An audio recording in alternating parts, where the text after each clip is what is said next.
जय हिंद दोस्तों। चलिए इस वीडियो में आपको बताते हैं कि जमींदार जो है, इस वीडियो में बताते हैं जो जमींदार है उनको दो पत्नी है। जमींदार जो है उनको दो पत्नी है। देखिए क्या है, जहांबंदी रैयत को दो पत्नी है। जहांबंदी रैयत को कितना है? दो पत्नी है। पहला पत्नी को तीन बेटा है। पहला पत्नी को तीन बेटा है। पहला पत्नी को कितना है? तीन बेटा है। ठीक। उसके बाद क्या कह रहा है? पहला बेटा को तीन बेटा है, यानी कि इनका जो दो पत्नी है, दो पत्नी जो है, दो पत्नी में से पहला पत्नी जो एक नंबर पहला पत्नी जो है उनको कितना बेटा है? पहला बेटा। पहला पत्नी जो है उनको कितना है? तीन बेटा, यानी कि पहला पत्नी को कितना है? तीन बेटा। क्या समझे? पहला पत्नी को कितना है? तीन बेटा। ठीक। और पहला बेटा को, इसका जो पहला बेटा है, पहला बेटा को भी तीन बेटा है। पहला बेटा जो है इनको भी तीन बेटा है। ठीक। और ये दूसरा बेटा जो है, दूसरा बेटा को कितना बेटा है? चार बेटा है। पहला पत्नी का दूसरा बेटा जो है उसको कितना है? चार बेटा। ठीक। और तीसरा बेटा जो पहला पत्नी का तीसरा बेटा है उसको कितना है? दो बेटा। पहला पत्नी का तीसरा बेटा का कितना बेटा है? दो बेटा।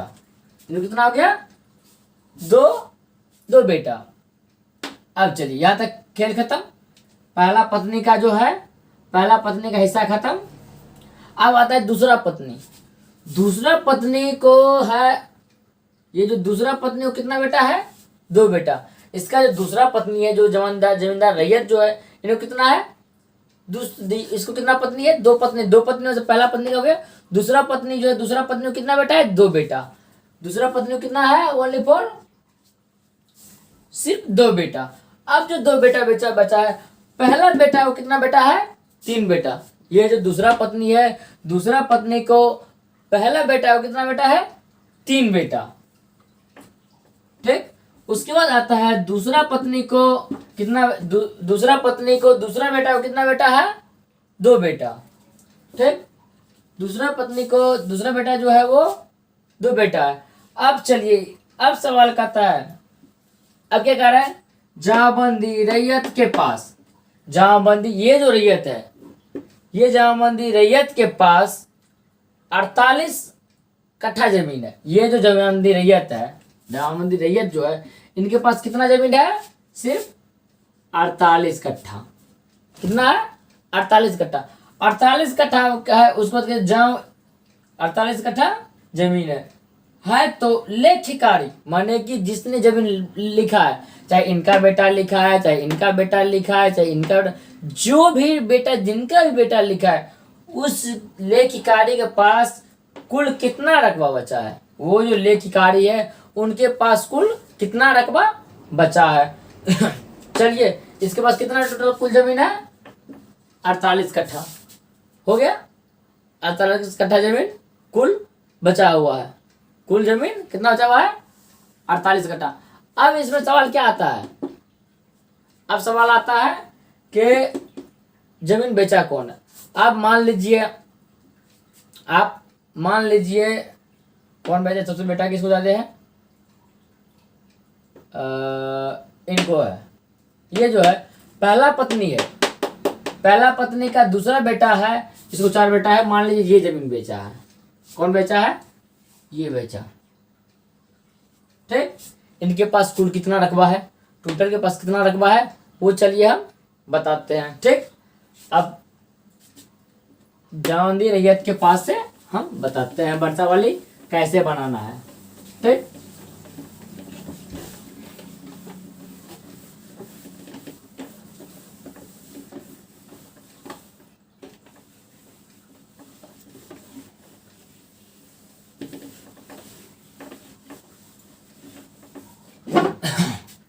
अब आप चलिए, जहांबंदी कहाँ चल रहा है? जहांबंदी रैयत के पास। जहांबंदी रैयत जो है,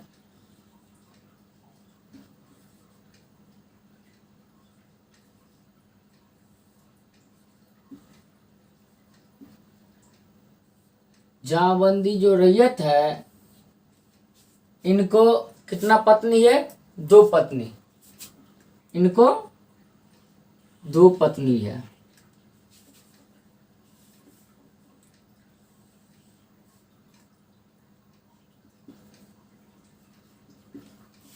इनको कितना पत्नी है? 2 पत्नी। ये हो गया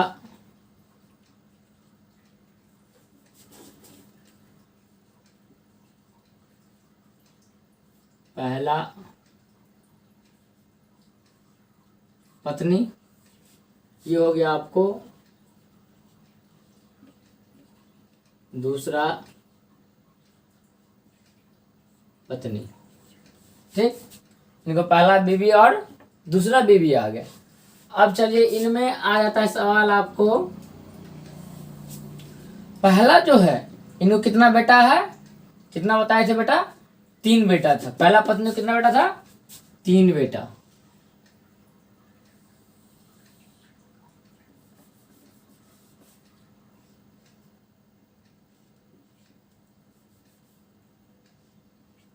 ठीक, इनका नाम Y1, इनका नाम Y2, इनका नाम Y3। ठीक है।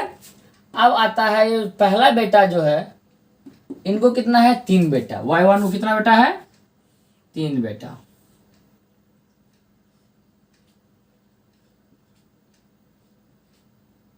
इसका नाम रख लेते हैं हम X1, X2 और X3। ठीक, अब जो है Y2 कितना बेटा था? 4 बेटा। जमीन बेचा है इसी में, इसी को लेना है। इनको कितना बेटा है? 4 बेटा।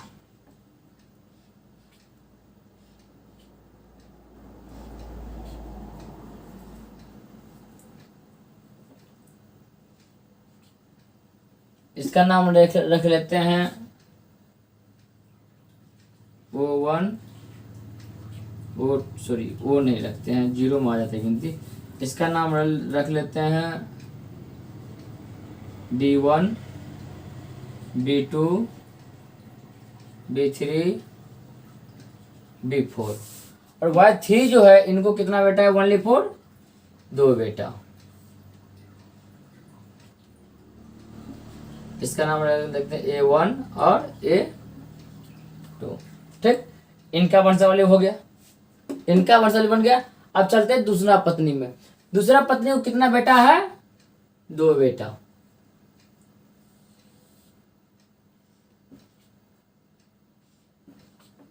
ठीक, इसका नाम रख लेते हैं आपको C1, C2। इनको जो है ये दूसरा पत्नी का पहला बेटा है। इनको कितना बेटा है? 3 बेटा लिखे थे। चलिए इनको 3 बेटा में अंकित करते हैं।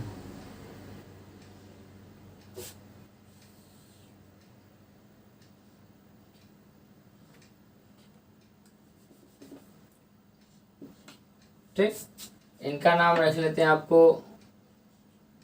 E1, E2, E3। ठीक, ये दूसरा बेटा है, इनको भी 2 ही बेटा था, ओनली फॉर 2 बेटा। चलिए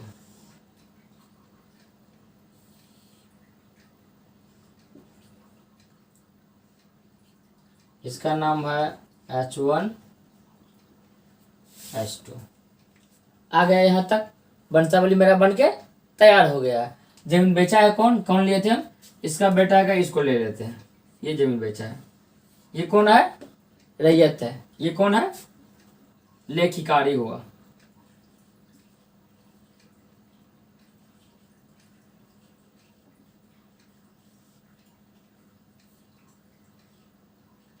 ये कौन हुआ?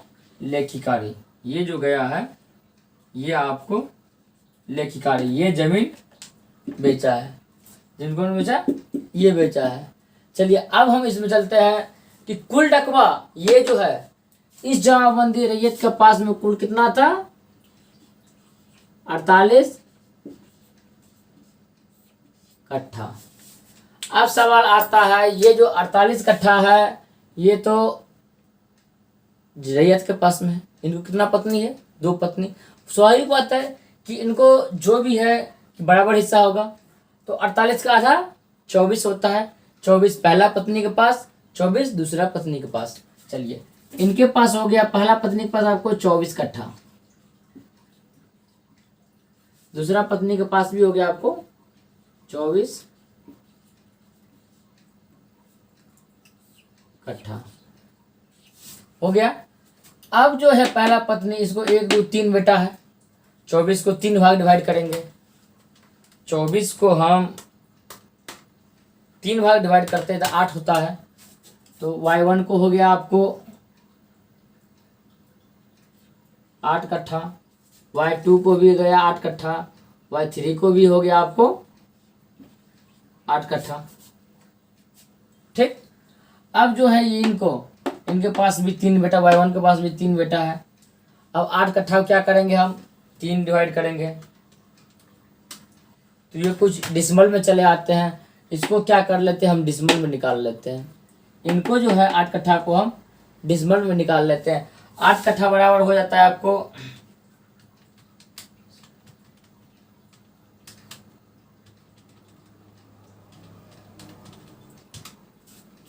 8 कट्ठा बराबर हो जाता है आपको 36 डिसमल,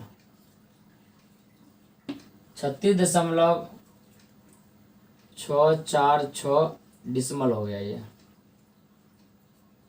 ठीक। अब इनको कितना है? 3 से डिवाइड करेंगे हम,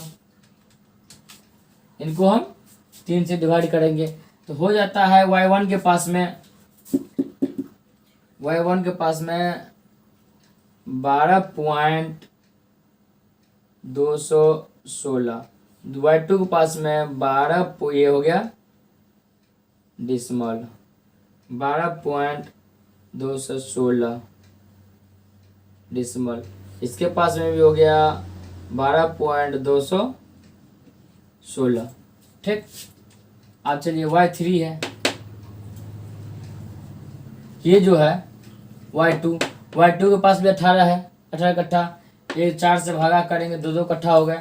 चलिए इसको नहीं निकालने पड़ेंगे, 2 कट्ठा 2 कट्ठा। ठीक। इनके पास भी बचा आपको 2 कट्ठा, इनके पास भी बचा आपको 2 कट्ठा। ठीक है। इनके पास y3 का 2 ही बेटा था, 4 कट्ठा जमीन, 8 कट्ठा जमीन है, 4 कट्ठा का हुआ, सीधा सी बात है। तो हो गया इसको 4 कट्ठा, इसको भी हो गया 4 कट्ठा। ठीक। अब ये पहला पत्नी का, ये जो पहला पत्नी का है डिवाइड हो गया। हम जो जवान दे रही है लेखिकारी है, लेखिकारी के पास में कितना बच गया आपको? 2 कट्ठा जमीन। ठीक। यानी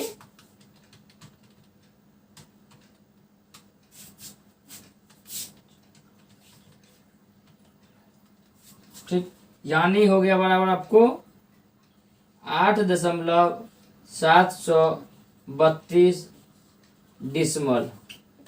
ठीक। इनके लेके कारी के पास में। अब चलिए ये दूसरा पत्नी का भी हम कैलकुलेशन करिए देते हैं। इनके पास दूसरा पत्नी को 24 कट्ठा बचा, इनको 2 बेटा है, 12 कट्ठा हिस्सा हुआ। ठीक। इनके पास में हो गया C1 के पास में 12 कट्ठा, C2 के पास में 12 कट्ठा। C1 को कितना बेटा है?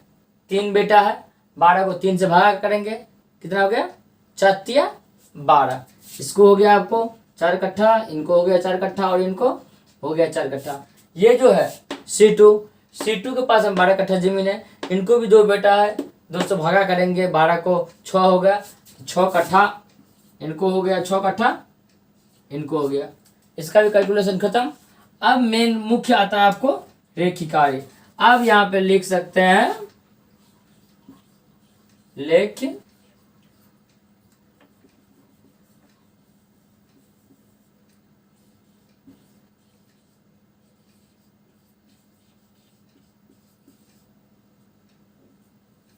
लेखिकारी के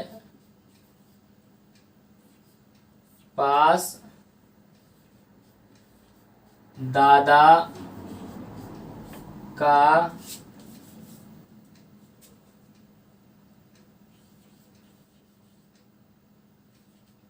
रकबा में 2 कट्ठा बचा है।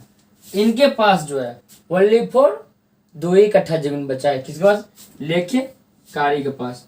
चलिए अब 2 पत्नी जिनको है उनको किस तरीका से वंशावली बनाएंगे और जो भी उनके पास ज़मीन है उसको हम किस तरीका से डिवाइड करेंगे वंशावली के आधार पे, और जो कि मुझे ज़मीन लेने के बाद दाखिल खारिज में सुविधा होगा, आसान होगा। जो वंशावली मुझे मांगेगा ज़मीन लेने से पहले हम ये देख ले कि ज़मींदार का जो रैयत है, जमाबंदी जिनके नाम से चल रहा है, उनके पास कितना ज़मीन अवेलेबल है, उनको कितना बेटा है, जिसके नाम से जमाबंदी चल रहा है उनको कितना बेटा है, कितना पोता है, जो ज़मीन मुझे बेचा है उसके पास कितना हिस्सा आ रहा है ज़मीन, उतना ही ज़मीन लेंगे हम। बल्कि उससे ज़्यादा ज़मीन लेते हैं तो मुझे वो नहीं मिलेगा, ज़्यादा ज़मीन उतना ही मिलेगा जितना मुझे जमाबंदी पंजी पे रहेगा, उतना ही मिलेगा। ठीक, तो चलिए, अगर मेरा वीडियो आपको अच्छा लगे तो चैनल को सब्सक्राइब कीजिए, वीडियो को लाइक कीजिए। इसमें हम कुछ बता दिया वंशावली के बारे में। आपको हम नेक्स्ट वीडियो में कट्ठा को डिसमल में कैसे निकालेंगे वो हम आपको अगले वीडियो में बताते हैं। तब तक के लिए जय हिंद।